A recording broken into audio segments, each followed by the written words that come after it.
Oscar, okay,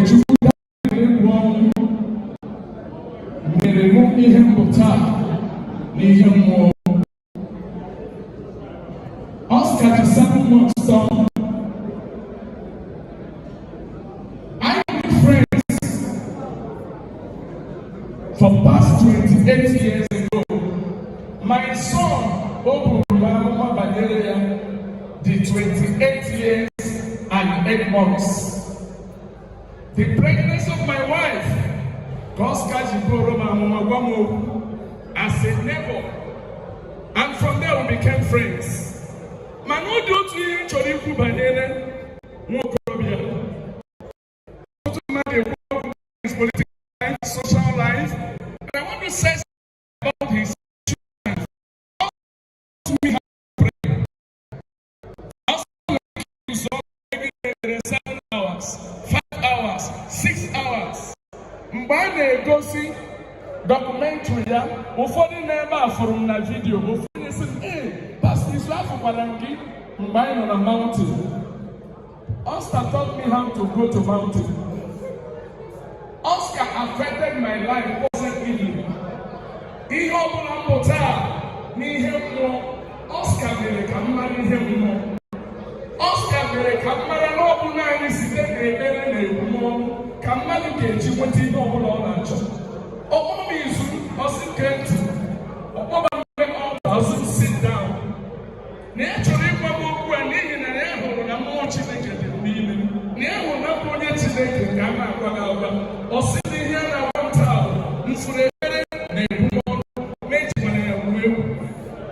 met a mountain. I got from 8 night till morning.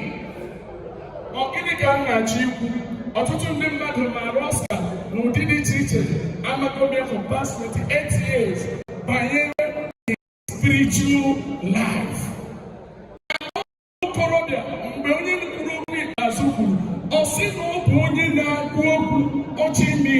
Oscar using the word action. Oscar singing in her dentro. Now I got patuna, I got patuya.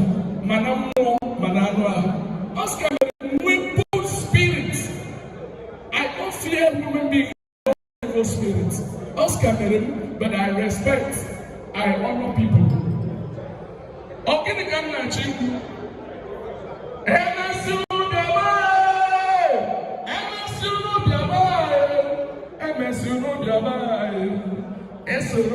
Jesus. I'm not giving the area Oscar affected your life. I said Oscar affected my life spiritually. He told me, desire or stay where you are. Continue following God. Don't look back. Audio to joke with you. Manebere na kuro bini ne dara here. Kesi no mo kurobia utri. Udo do do. Thank you. Because bossy, I don't fear man. I don't fear devil. Or Lord, I take back that to a level in Jesus' name.